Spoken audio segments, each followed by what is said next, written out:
எண்ணமெல்லாம் சிறகடிக்கும், எண்களெல்லாம் வழி கொடுக்கும், எந்நாளும் ராஜமுகம், எளியோரின் ஏறுமுகம்.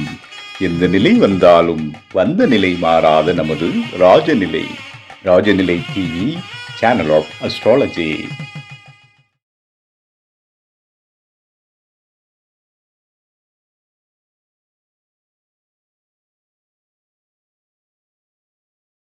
வாழ்க வையகம், வாழ்க வையகம், வாழ்க வளமுடன். அம்மா அப்பா பாதம் பணிந்து வணங்குகிறேன்.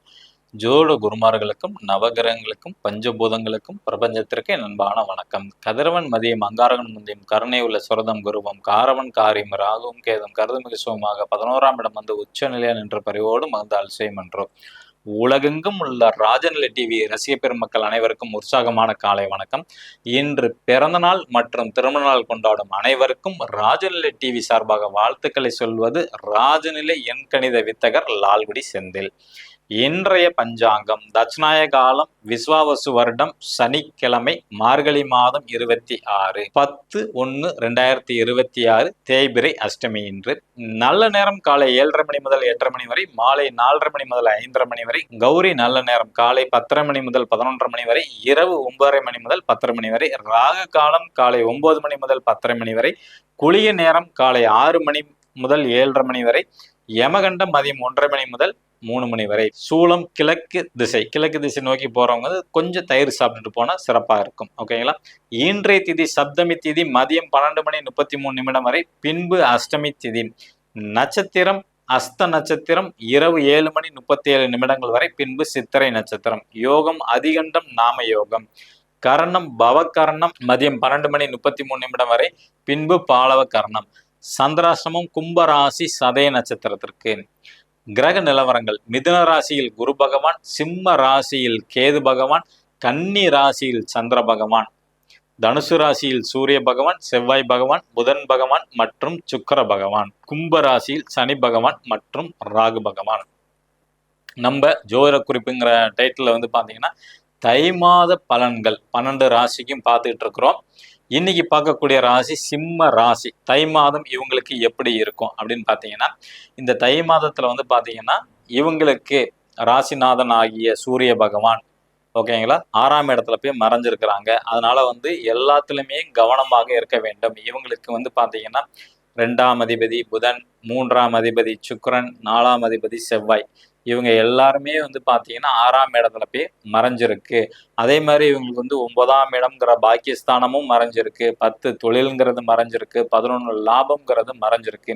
அதனால இந்த தை மாதம் சிம்ம ராசி 100க்கு 200% அவங்க பொறுமையை கையாள வேண்டும். ஆரோக்கியத்துல நிதானம் கவனம் அதிகமாக இருக்க வேண்டும். எந்த ஒரு பொருள் சாப்பிட்றதா இருந்தாலும் கவனமாக சாப்பிட வேண்டும். வெளியில ஹோட்டல்லாம் போய் சாப்பிட்றீங்கன்னா கொஞ்சம் நல்ல ஹோட்டல்ல போய் சாப்பிடுங்க. தண்ணி குடிக்கும் போது கொஞ்சம் கவனமாக குடிக்கணும். ஓகேங்களா. ஏன்னா வெளியூர் போகும்போது ஏதாவது ஒரு ஹோட்டல்லையோ பைப்லயோ தண்ணி குடிச்சிங்கன்னா அது இன்ஃபெக்ஷன் ஆகக்கூடிய அமைப்புகள் உண்டு. அதனால கொஞ்சம் கவனமாக இருக்க வேண்டும். அதே மாதிரி குடும்ப நபர்களிடம் கவனமாக பேச வேண்டும். என்னதான் இருந்தாலும் அப்பா அம்மா குழந்தைகளா இருந்தாலும் பேச்ச டக்குன்னு கோவத்துல மீறி வார்த்தைகள் வந்துடும். ஏன்னா எல்லா கிரகமும் 6ஆம் இடத்துல போய் மறைஞ்சதுனால இந்த தை மாதம் ரொம்ப கவனமாக தான் இருக்க வேண்டும். நண்பர்கள், உற்றார், உறவினர்கள், அக்கம் பக்கத்துல எல்லாத்துக்குமே A to Z சிம்ம ராசியில பிறந்தவங்களுக்கு அமைதியா இருக்கணும். ஓகேங்களா. சுருக்கமா சொல்ல போனா ஊமை மாதிரி இருக்கணும். இந்த ஒரு மாதத்தை பொறுத்த வரைக்கும் கருத்து வேறுபாடு எல்லாத்துக்கிட்டையுமே வரக்கூடிய அமைப்புகள் உண்டு. அதே மாதிரி கடன், எதிரி இவங்களாலையும் சில சின்ன இடையூறுகள் வரும். அதனால பேசாம இருந்தா கஷ்டம். ரெஸ்பான்ஸ் பண்ணிருங்க. சார் இந்த ஒரு மாசம் பொறுந்துருங்க, நான் அடுத்த மாசம் பாத்துக்கிறேன் அப்படின்னு சொல்லி முன்கூட்டி நீங்க தகவல் கொடுத்துருங்க. கடன் வாங்கியிருக்கீங்க அப்படின்னா அவங்க ஃபோன் பண்றதுக்கு முன்னாடி நீங்களாவே ஃபோன் பண்ணி பேசிட்டா ரொம்ப சிறப்பா இருக்கும். வம்பு வழக்கெல்லாம் ஏற்படாம பாத்துக்கிறது ரொம்ப நல்லது. கொஞ்சம் மன தளர்வு ஏற்படும், ஒரு வேதனை ஏற்படும். எல்லா கிரகம் மறைஞ்சனால பயப்பட வேண்டாம். கடவுள் மேல நம்பிக்கை வச்சு உங்க குலதெய்வத்தை நினைச்சுக்கிட்டு வந்தீங்கன்னாவே ஓரளவு நல்ல அனுகூலம் ஏற்படும். ஓகேங்களா. சிம்ம ராசியில பிறந்த மாணவர்களுக்கு பாத்தீங்கன்னா 5வது வரைக்கும் படிக்கிறவங்களுக்கும் ஒரு தடைதான் ஏற்படும். அதே மாதிரி 6வதுல இருந்து +2 படிக்கிறவங்களுக்கு எல்லாத்துக்குமே நல்ல வெற்றி வாய்ப்பு உண்டு தை மாதம் பொறுத்த வரைக்கும். அதே மாதிரி பிஜி யூஜி டிகிரி படிக்கிறவங்களுக்கு நல்ல வெற்றி வாய்ப்பு உண்டு. பிஹெச்டி பண்றவங்களுக்கு நல்ல அமைப்புகள் வந்து உண்டு, வெற்றி வாய்ப்புகள் உண்டு. போட்டித் தேர்வு எழுதுறவங்களுக்கு கொஞ்சம் தடை ஏற்படும். அதே மாதிரி வந்து சிம்ம ராசியில பிறந்தவங்களுக்கு வேலை கிடைக்குமானா நிச்சயமாக கிடைக்கும். ஏன்னா 6ஆம் இடத்துல போய் முக்கியமான கிரகங்கள் எல்லாம் போய் உட்கார்ந்துருக்கு. அதனால கண்டிப்பா வேலை வாய்ப்புங்கிறது உண்டு. நீண்ட தூரத்துல வந்து பயணங்களும் மேற்கொள்வாங்க. ஒரு சில பேர் வந்து வேலை மாற்றம் நினைக்கிறாங்க, வெளியூர்ல வேலை வேணும்னு நினைக்கிறவங்கலாம் கண்டிப்பாக இந்த தை மாதத்துல வந்து நிச்சயமாக கிடைக்கும்.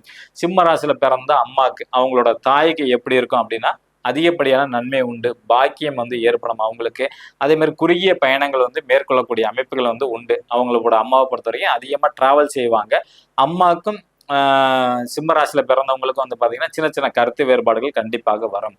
ஓகே, இப்ப சிம்ம ராசியில பிறந்த தந்தை அவங்களுக்கு அப்பாவுக்கு வந்து எப்படி இருக்கும் அப்படின்னு கேட்டீங்கன்னா அவங்க யார் பேச்சும் கேட்க மாட்டாங்க இந்த தை மாசத்தை பொறுத்த வரைக்கும். ஓகேங்களா, அவங்களுக்கு மனசுல வந்து என்ன படுதோ அதை தான் அவங்க வந்து செய்வாங்க. அவங்கள பொறுத்த வரைக்கும் சுய முயற்சியில தான் வெற்றி அடையணும் அப்படின்னு நினைக்கக்கூடிய அமைப்புகள் வந்து உண்டு.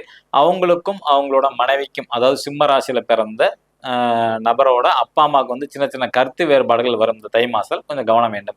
சரி, இவங்களுக்கு இந்த தை மாதத்துல திருமண அனுகூலம் உண்டா சிம்ம ராசிக்கு அப்படின்னு கேட்டீங்கன்னா நிச்சயமாக உண்டு. ஓகேங்களா, ஒரு தடவைக்கு 2வது தடவை முயற்சி செஞ்சீங்கன்னா கண்டிப்பாக நடக்கும். ஆனா வந்து பாத்தீங்கன்னா இப்போ ஒரு கேஸ்ட் இருக்கீங்கன்னா உங்க கேஸ்ட்ல வந்து உட்பிரிவு என்னவோ அந்த இதுல நீங்க தேர்ந்தெடுத்தீங்கன்னா நிச்சயமாக திருமணம் கைகூடும். இப்போ ஒரு சில கேஸ்லாம் வந்து பாத்தீங்கன்னா ஒரே அமைப்பு தான் இருந்துச்சுன்னா உங்களோட வசதி வாய்ப்பு கம்மியா இருக்கணும். ஓகேங்களா, இந்த மாதத்துல நீங்க பார்க்கணும் கண்டிப்பா திருமணம் முடிச்சே ஆகணும்னு நினைக்கிறவங்க வந்து உங்களோட வசதி வாய்ப்பு கம்மியா இருக்கக்கூடிய வரனை வந்து பாருங்க, கை கொடுக்கும். அல்லது வேற ஜாதி வேற மதம் அந்த மாதிரி வந்து போனீங்கனாலும் நிச்சயமாக கிடைக்கும். சிம்ம ராசியை பொறுத்த வரைக்கும் குழந்தை பாக்கியம் எப்படி சார் இருக்கும் அப்படின்னு கேட்டீங்கன்னா நிச்சயமாக திருமணம் ஆகி குழந்தை பாக்கியம் இல்லாதவங்களுக்கு குழந்தை பாக்கியம் கிடைக்கும்.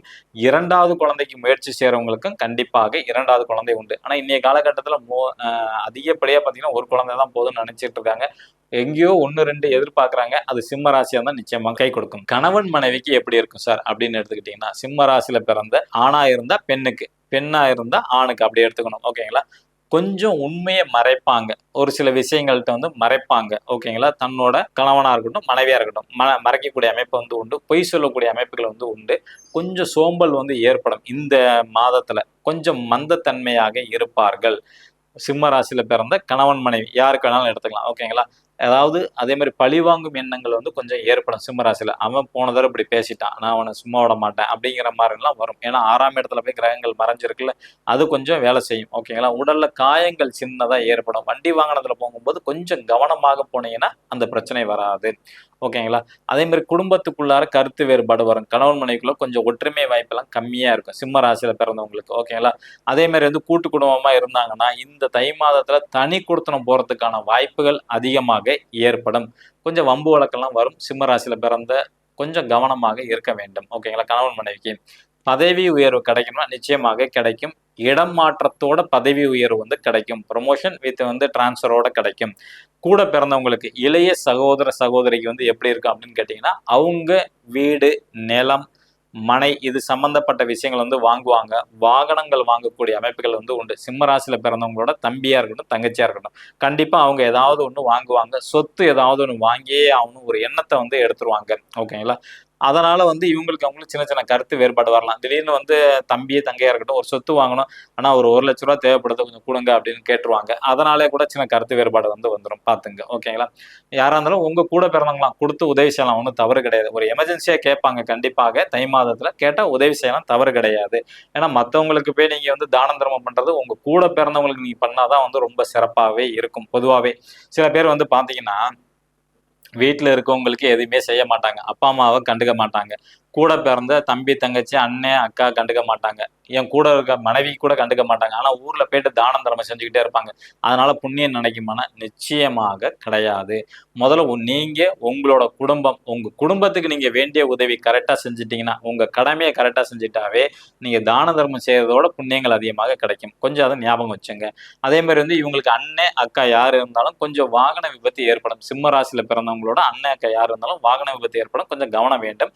அல்லது வந்து ஒரு சில அவமானங்களை சந்திக்கக்கூடிய சூழ்நிலைகள் வந்து ஏற்படும், கொஞ்சம் கவனம் வேண்டும். அரசியல்ல இருக்கவங்களுக்கு எப்படி சார் இருக்கும் அப்படின்னு கேட்டீங்கன்னா எல்லா கிரகங்களும் மறைஞ்சிருக்கு, இருந்தாலும் வந்து இவங்களுக்கு வந்து ஒரு நல்ல அமைப்பை வந்து கொடுத்துரும், பயப்பட வேண்டியது இல்லை. ஆனா எந்த செயல் செஞ்சாலும் 2வது முறை செய்யும் போதுதான் வெற்றி வாய்ப்புங்கிறது உண்டு. முதல் தடவை செஞ்சா ஃபெயிலியர் தான் ஆகும் சிம்ம ராசியில பிறந்தவங்களுக்கு. தை மாசம் தான். ஓகேங்களா? ஆக மொத்தம் எப்படி இருந்தாலும் 2வது முயற்சி செய்வாங்க. அதுல கொஞ்சம் வெற்றி வாய்ப்பு கிடைக்கும் தை மாசத்தை பொறுத்த வரைக்கும். இது சிம்ம ராசிக்கு நம்ம ஃபுல்லா சொல்லியிருக்கோம். இப்போ வந்து நம்ம ராஜநிலையோட அதிர்ஷ்ட எண் மணிக்கட்ல வந்து எழுதுங்க. புதுசா பார்க்கக்கூடிய நண்பர்கள் இந்த மாதிரி ஒரு பர்மனன்ட் மார்க்கர் வாங்கிக்கிங்க. உங்க ராசிக்கு உண்டான நம்பரை வந்து மணிக்கட்ல எழுதுங்க. எழுதும்போது உங்களுக்கு என்ன கோரிக்கை, என்ன தேவை அப்படிங்கிறத நினைச்சுக்கிட்டு தான் எழுதணும். திருமணம் நடக்க வேண்டும்னாலும் திருமணம், வீடு வாங்கணும், ப்ரொமோஷன் வேணும், குழந்தைங்க நல்லா படிக்கணும் அப்படின்னா குழந்தைங்கள அந்த ராசிக்கு உண்டான நம்பரை வந்து எழுதுங்க. ஓகேங்களா? பர்மனன்ட் மார்க்கர்ல வந்து எழுதுங்க. இன்னைக்கு காலையில எழுதிங்கன்னா நாளைக்கு வரைக்கும் இது இருக்கும், அழியாது. ஓகேங்களா? இங்க ஏன் சார் எழுத சொல்றோம் அப்படின்னா, இங்க நாடி துடிப்பு இருக்கு. அப்போ உங்களோட கோரிக்கையை வந்து நீங்க எழுதும்போது இந்த நாடி துடிப்புல துடிச்சுக்கிட்டே இருக்கும். நீங்க மறந்துடலாம். ஆனா நமக்கு உள்ளார இருக்க நரம்புகள், ரத்தம், இதயத்துல உள்ளது இந்த கூற்று வந்து பாத்தீங்கன்னா உங்களுக்கு வந்து அதிகப்படியாக அதை செஞ்சுக்கிட்டே இருக்கும். அதனாலதான் சொல்றது தொடர்ந்து ஒரு 3 மாசம் உங்களுக்கு என்ன கோரிக்கையோ அது நீங்க வந்து மனசுல நினைச்சிட்டு எழுதுங்க அப்படின்னு. இன்னைக்கு ஒண்ணு நாளைக்கு ஒண்ணு சொல்லக்கூடாது. அந்த செயல் வந்து முடியிற வரைக்கும் அதை தான் நீங்க நினைச்சுக்கணும். ஓகேங்களா? மேச ராசி நண்பர்கள் என்று பயன்படுத்த வேண்டிய ராஜநிலையின் அதிர்ஷ்ட எண் 72, ரிஷப ராசி நண்பர்கள் என்று பயன்படுத்த வேண்டிய ராஜநிலையின் அதிர்ஷ்ட எண் 68, மிதுன ராசி நண்பர்கள் என்று பயன்படுத்த வேண்டிய ராஜநிலையின் அதிர்ஷ்ட எண் 97, கடகராசி நண்பர்கள் என்று பயன்படுத்த வேண்டிய ராஜநிலையின் அதிர்ஷ்ட எண் 92, சிம்ம ராசி நண்பர்கள் என்று பயன்படுத்த வேண்டிய ராஜநிலையின் அதிர்ஷ்ட எண் 93, கன்னி ராசி நண்பர்கள் என்று பயன்படுத்த வேண்டிய ராஜநிலையின் அதிர்ஷ்ட எண் 89. இது காமனான எண்கள் தான். உங்க ஜாதகத்துக்கு அதிர்ஷ்டமான எண் எல்லாம் தேவையா, மொபைல் நம்பர் கரெக்டா இருக்கா, நீங்க வச்சிருக்க பின்கோடு, 2 வீலர், கார், இந்த மாதிரி எக்ஸட்ரா எல்லாத்துலயுமே வந்து பாத்தீங்கன்னா சரியான எண்கள் உங்க ஜாதகப்படி வச்சுக்கீங்க, நீங்க வெற்றியாளரா மாறிடுவீங்க. அதை தெரிஞ்சுக்கணும் கீழே உள்ள வாட்ஸ்அப் நம்பருக்கு வந்து தொடர்பு கொள்ளுங்க. ஓகேங்களா? துலாம் ராசி நண்பர்கள் என்று பயன்படுத்த வேண்டிய ராஜநிலையின் அதிர்ஷ்ட எண் 33, விருச்சிக ராசி நண்பர்கள் என்று பயன்படுத்த வேண்டிய ராஜநிலையின் அதிர்ஷ்ட எண் 20, தனுசு ராசி நண்பர்கள் என்று பயன்படுத்த வேண்டிய ராஜநிலையின் அதிர்ஷ்ட எண் 22, மகர ராசி நண்பர்கள் என்று பயன்படுத்த வேண்டிய ராஜநிலையின் அதிர்ஷ்ட எண் 26, கும்ப ராசி நண்பர்கள் என்று பயன்படுத்த வேண்டிய ராஜநிலையின் அதிர்ஷ்ட எண் 52, மீன ராசி நண்பர்கள் என்று பயன்படுத்த வேண்டிய ராஜநிலையின் அதிர்ஷ்ட எண் 64. உங்க ராசிக்கு உண்டான எண்களை வந்து மணிக்கட்டில் எழுதிட்டு வாங்க. கோரிக்கையை நல்லா பாசிட்டிவா நினைச்சுக்கிட்டு எழுதுங்க. நிச்சயமாக நிறைவேறும். அடியேனும் பிரபஞ்சத்திடம் பிரார்த்தனை செய்து கொண்டு உங்களிடமிருந்து விடை பெற்றுக் கொள்வது உங்கள் ராஜநிலை எண்கணித வித்தகர் லால்குடி செந்தில். இந்த நாள் இனிய நாள் அமைய வாழ்த்துக்கள். வாழ்க வளத்துடன்.